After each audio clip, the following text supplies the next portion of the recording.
Everybody, and welcome back to my channel.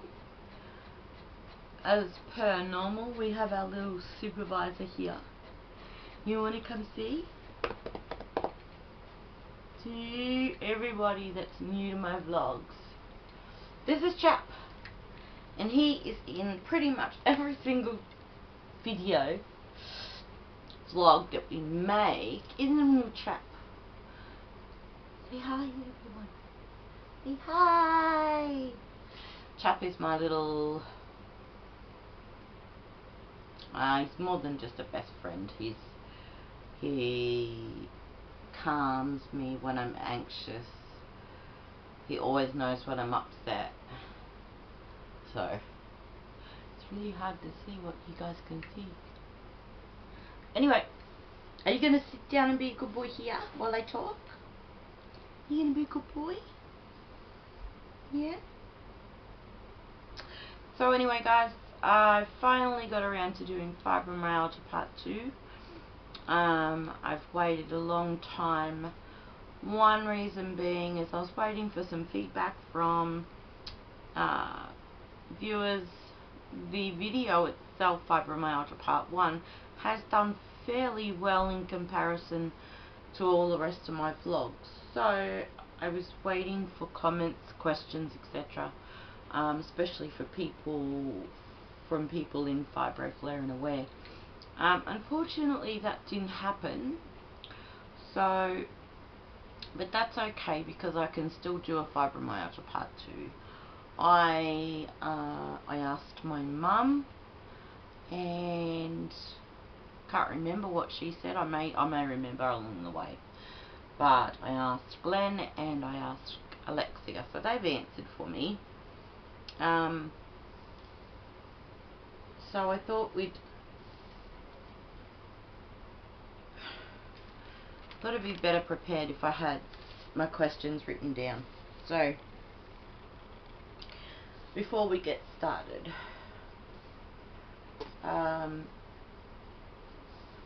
fibromyalgia for me is a huge part of my life, and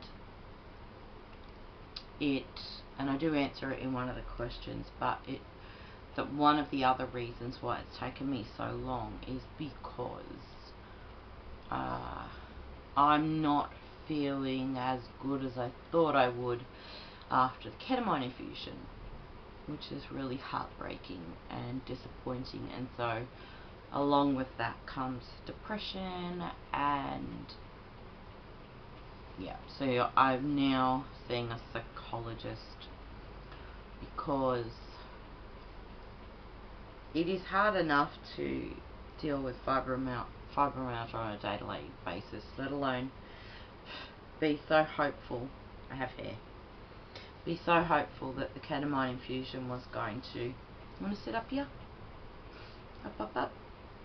It was actually going to work and give me a life back. I think I had very high hopes and very high expectations for that, and I mean, who wouldn't? Who wouldn't? So, you're going to sit down and listen? Good boy. Yes, Mum is... He's like, at the book.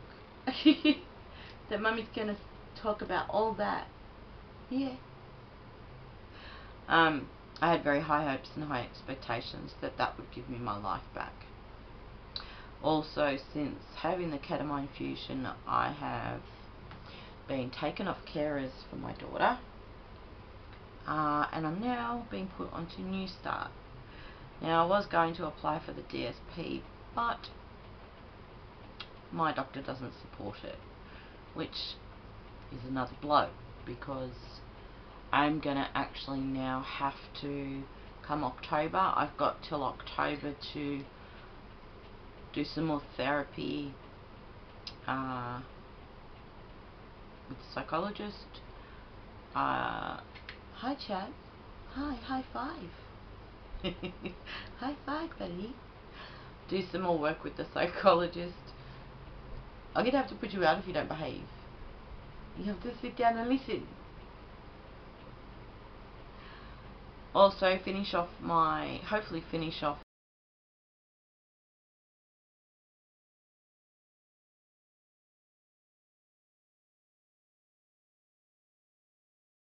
some more of my sun cancer spots.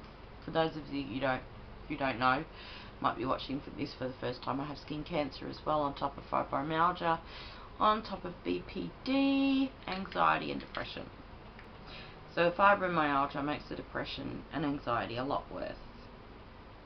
And it's really hard. It is very, very difficult to stay motivated, to stay excited, to stay focused on what I want to do for this channel. And I do feel a little bit bad that it's taken me so long, but it honestly couldn't be helped. It couldn't, could it, chap? No.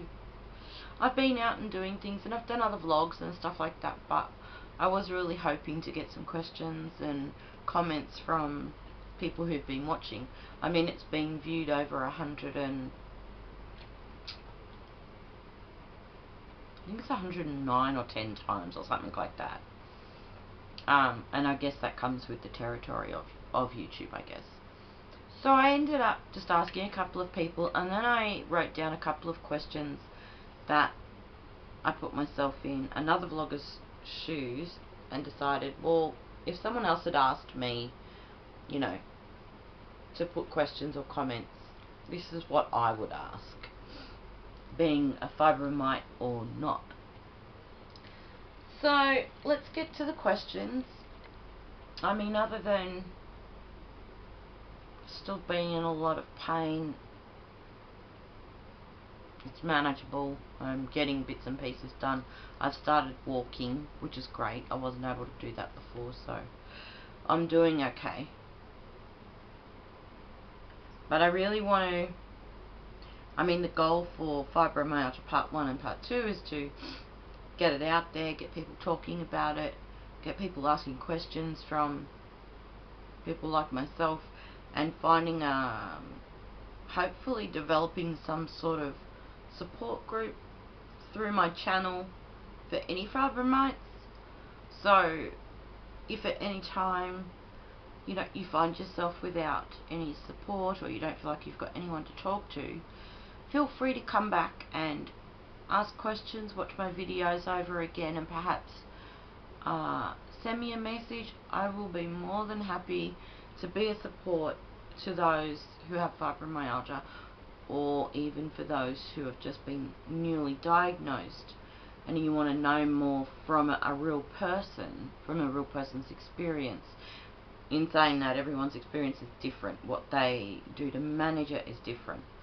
But if you ever feel like you need some support from anyone, I just want you to know that I'm here for you, and I'm very happy to answer, talk to, and make friends with anyone out there who may need the support. Because that was my thinking behind linking this in with Fibro Flare and Aware, so that people know that they've got support. And that's really important, because I'll guarantee, if you ask 10 fibromites, do they have support?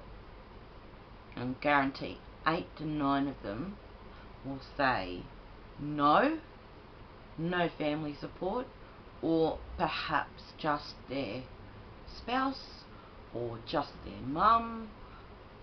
Very little. People don't understand. And I said that in my first video. So let's get to the questions that I've written down that I think would do well to be answered. So let's start off with, so now we're diagnosed, what happens next? Well, that's different for everyone as well. For me, I was handed a piece of paper and told to go on my way. I was given no information. I was given no more referrals. I was not medicated.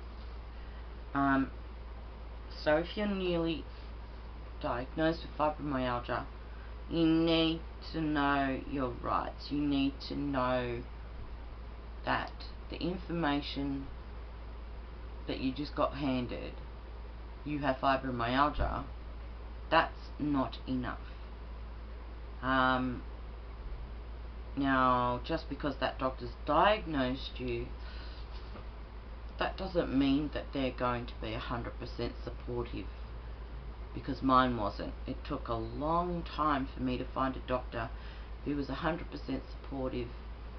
Medication, counselling, referrals, things like that.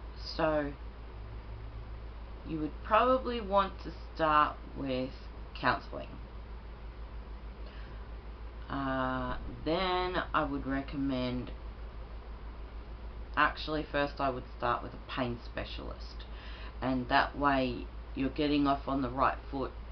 And pain specialists in Australia anyway, they are pro fibromyalgia and they acknowledge it, and they will find a way for you personally to be able to manage your symptoms, because everyone's symptoms are so different.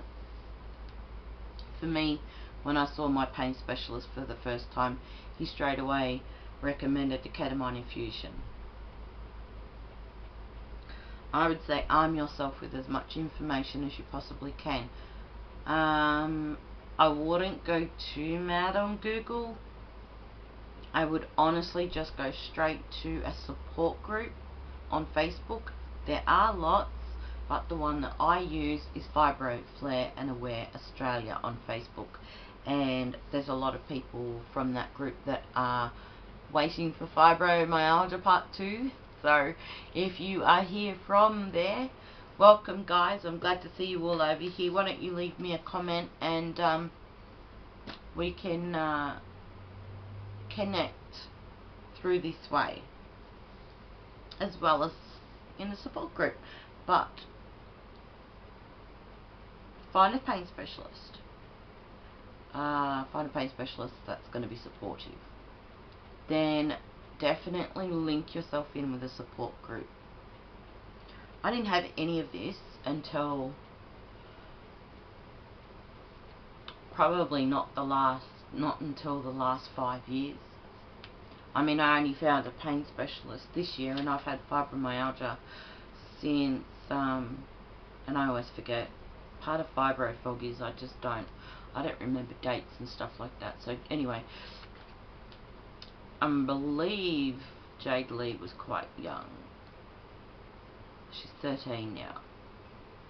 I've had it at least 10 to 11 years, and I've only just seen a pain specialist. So that's why I said to you, straight off the bat, as soon as you find out, get hooked in with a pain specialist, and then get hooked in with a support group, because the support group can be when nobody else is listening.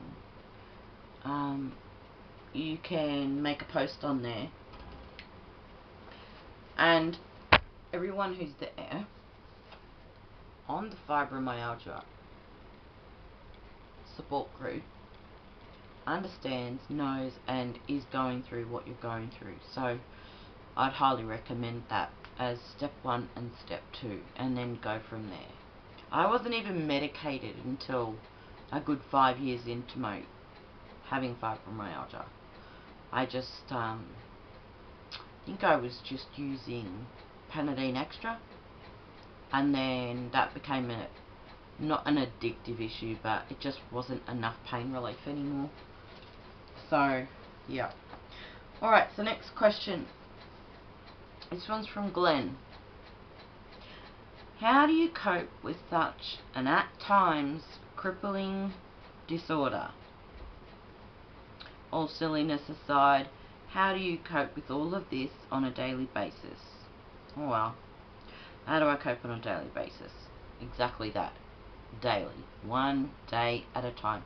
Because I don't know if I'm going to wake up free moving, or if I'm going to wake up stiff and sore and literally can't move. So each day, one day at a time, basically I cope with one day at a time. I take one day at a time, and I deal with what I've been dealt that day, and I deal with it sometimes hour by hour, and that sometimes is all you can do. So how do I cope? I've got here that my support is Glenn, my 2 daughters, Alexia and Jade, my fibro support group, Fibro Flare and Aware, and now psychologist. Not psych. I have seen a psychiatrist many times, and recently for other disorders, but I'm seeing a new psychologist because since Fibro Part 1 I've gone downhill quite badly.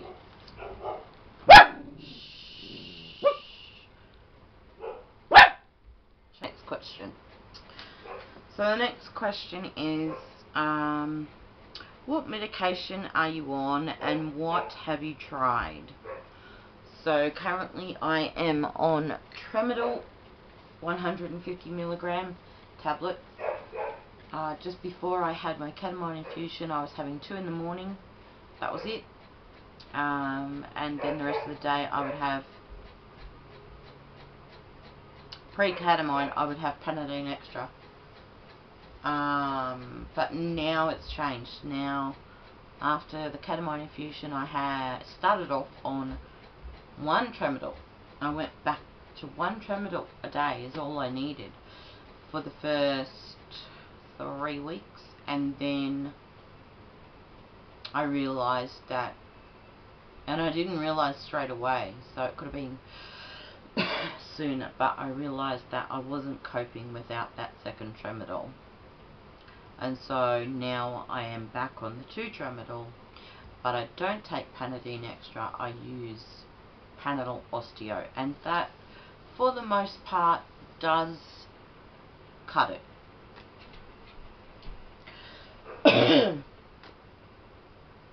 I also take for vitamins,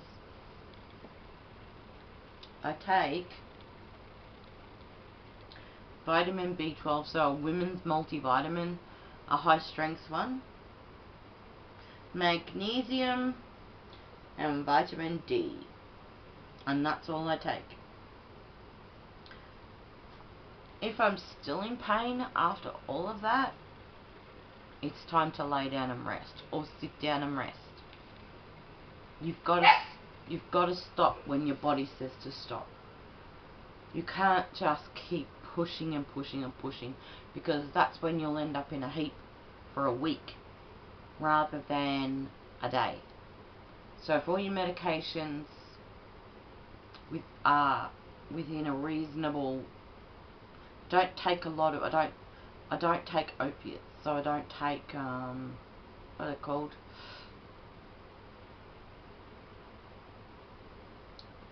I can't even think what they're called. Anyway, I'm sure you know what opiates are.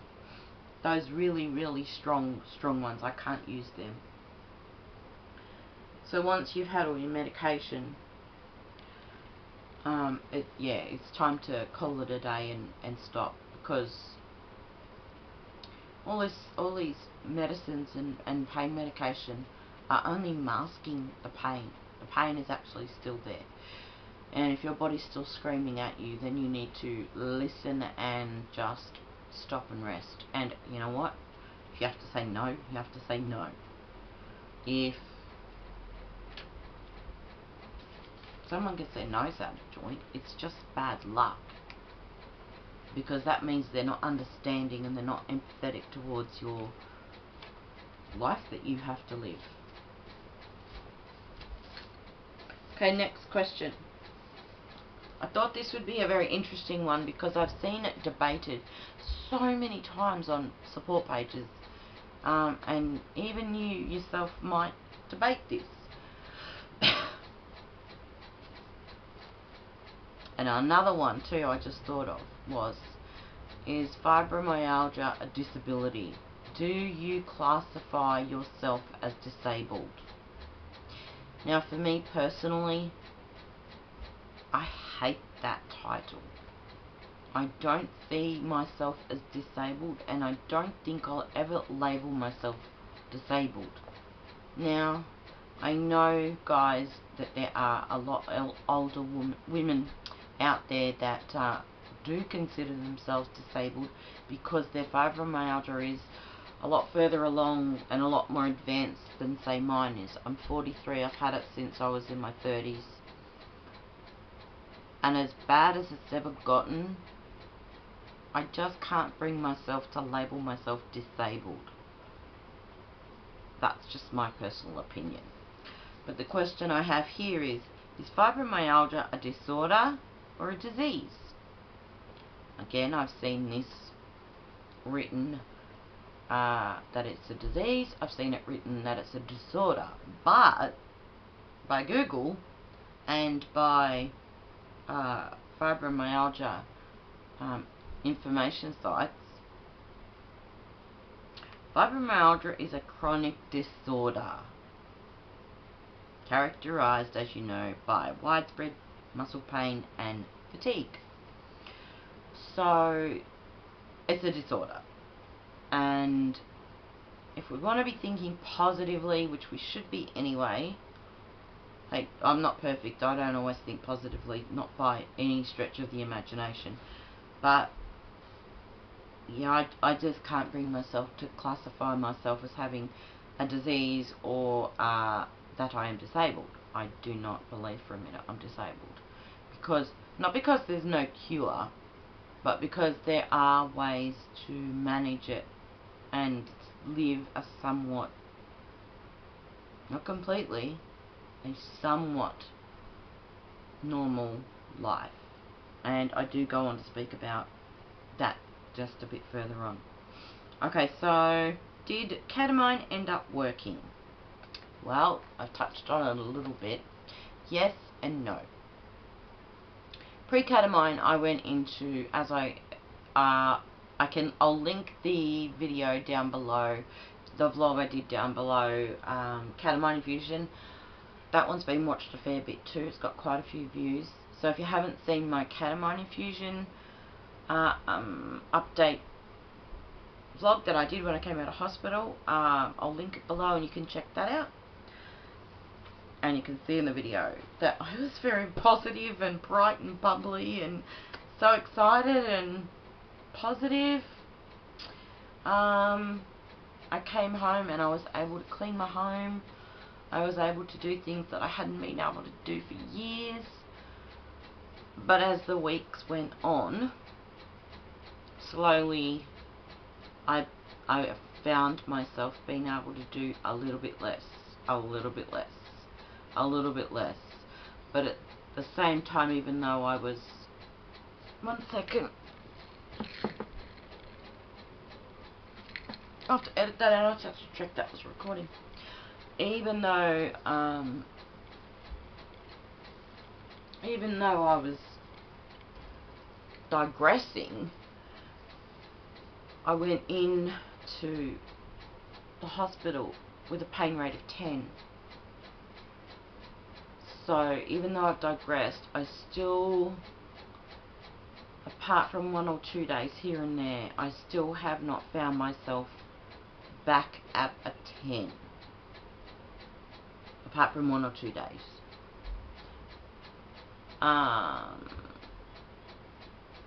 So yes, it worked, but it only worked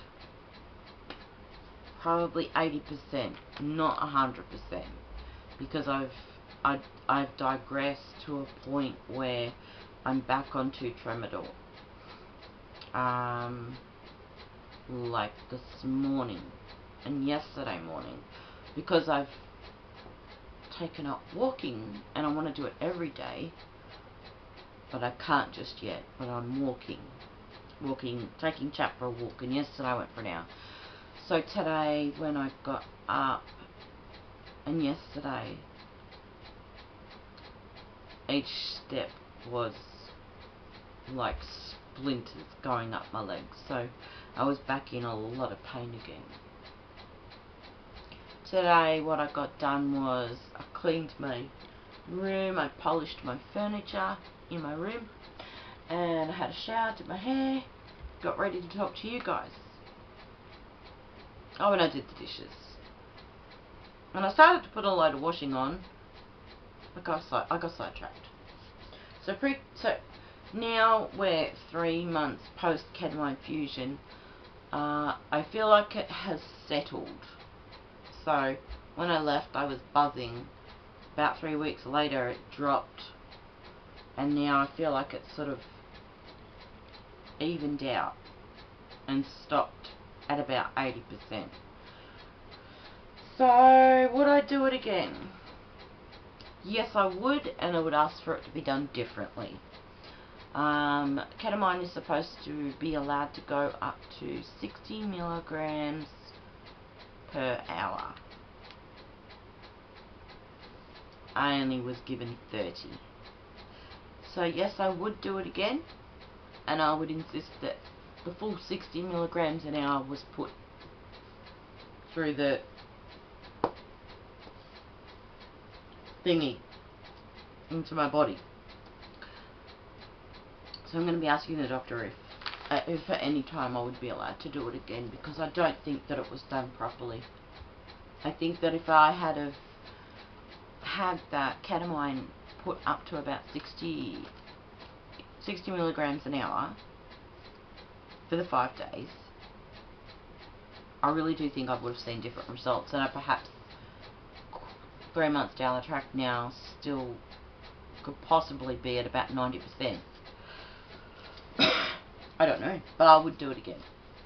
I would recommend it because it has worked.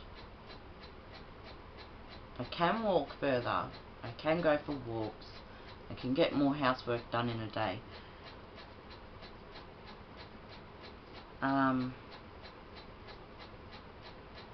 You're supposed to be able to get about 7 months complete pain relief, which I do not have.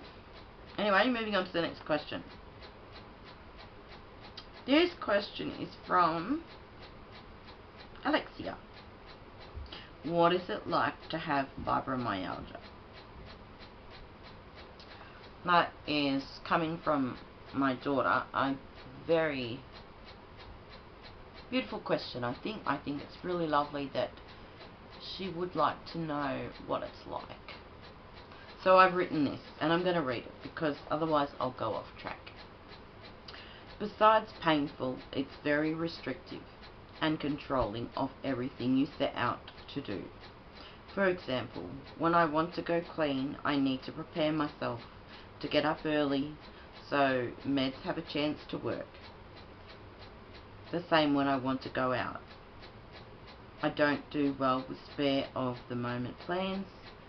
Everything has to be planned and spaced out to give my body a chance to recover. I usually can't go out or be too active 2 days in a row. And that's true. I need to go a day, rest a day, go a day, rest a day.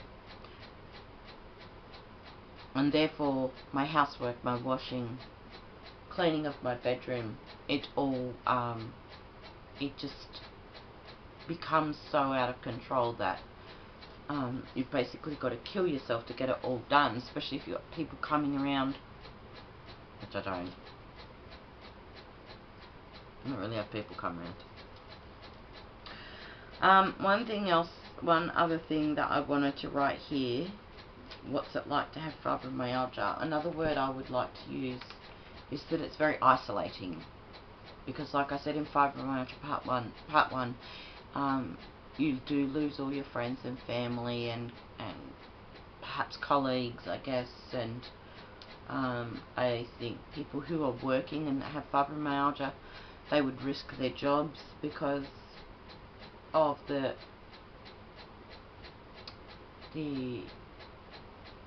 complete, I can't think of the word, the incapacitation of the pain. It's literally from head to toe. So that's about all the questions I have. Unfortunately, I didn't get all the questions through I was hoping, but I thought I would finish it off anyway. So the main thing that I would go back over is what to do when you first get diagnosed. Get to see a pain specialist as soon as possible, and also set yourself up for some counselling because you're going to need it. You go into like a shock system when you realise that you've been diagnosed with something that there is no cure for, and that only pain medication can subside your symptoms. So you're going to need counselling, because it's a grieving process for the life that you had. You're going to grieve for all those outings you were on, or how you used to go to the gym and you used to be involved in parent-teacher stuff and school stuff, and you would do activities after school, and you were living a full active life, and now you've been told that you can no longer function like that. It is possible to try and live a full life, planned and very thought out and meticulously organised, like an army. Basically, you need to organise your family. If you've got small children, you need to organise things the night before, so that when you get up in the morning and you're dealing with that morning stiffness and soreness, if everything's ready the night before, which is what I did when the girls were little, then all you need to do is worry about get yourself some healthy brekkie into you, even if it's just a smoothie. Have your medication. Tell the kids, you know what, tell the kids, I need you to help me, I can't do this, Mummy's in a lot of pain. I did it with my girls. I told them, and they have always been nothing but 100% supportive and loving. And if I ever needed, or do now, needed anything done, those two girls were right there. Yes, Mummy. So let them know where you're at. Let them know what you need. If it's not your children and your kids are grown up, then let your partner know. Let people know what you need. Learn to allocate jobs. So the girls' stuff would all be laid out the night before. Their lunches would be made. Because I have most of my energy in the evenings, I would do everything the night before, and then the next morning all they would need to do is dress themselves, feed themselves, or like I just put, like, I think the girls usually just have one toast, one had toast and one had cereal. Quite simple. But I never used to really have like a very healthy breakfast. But 10 years down the track now, I would really highly recommend get your vitamins into you. Prepare yourself some sort of healthy smoothie or porridge, and with chia seeds. Research anti-inflammatory foods. Research foods for depression. They are fantastic. I'm about to go back onto that diet myself. Not only to maybe try and lose a bit of weight, because when you're carrying weight, it's much harder to carry your body. Research foods for depression, and it's basically all your greens, seeds, nuts, dark chocolate, and lean beef and protein. So research that and start to think about slowly integrating all these, as much just fresh fruit and veggies as you possibly can. Because I notice when I eat junk food, like, and it's not even really junk food, just potatoes, meat and potatoes, and I don't know, frozen veg, and then the next night maybe pasta and mince, it makes me feel very sluggish and slow. And a lot of the times with fibromyalgia comes IBS, so you need to look after your bowels, so you need to have high fiber diet. So research all of that, look into all, and if you're doing all of that already, fantastic, great job. But I would definitely recommend cutting back slowly on high meds and more integrating. I forgot to turn the fan off. Sorry guys. More integrating lots of fresh fruit and veggies and vitamins. And I know if you're at your worst, this is going to be shit to hear, But if you start eating healthy, you might find that you're going to be able to go for a walk. Because gentle exercise is one of the medications, basically. Gentle exercise. And I'm only just... when I crashed big time with my fibromyalgia, I could not walk. I literally couldn't walk 5 meters, 10 meters without needing to sit down because I'd broken out in a sweat. And then it took me 2 years to walk again. And now I'm walking again. So it goes in spits and spats, and you'll have your good times and you'll have your really, really bad times where you literally, bed is your best friend. So, if I've missed anything, guys, or if there's anything else that you'd like to know, disclaimer, this is my story, this is my experience, this is the research I've done. I haven't really quoted any medical facts or anything like that. They're more recommendations coming from an old fibromite. Suggestions and ideas. So if you found this video helpful, please give it a thumbs up, and if you haven't subscribed to my channel already, please subscribe, because I do lots of other videos, not just fibro stuff. I do lots of other videos like cooking, baking, out and about. Anyway, check my channel out, have a look, see what's there, see if you like it. If you like it, subscribe, and hopefully I'll hear from some of you in the comments below. And as always, I love you all heaps, and I'll see you soon.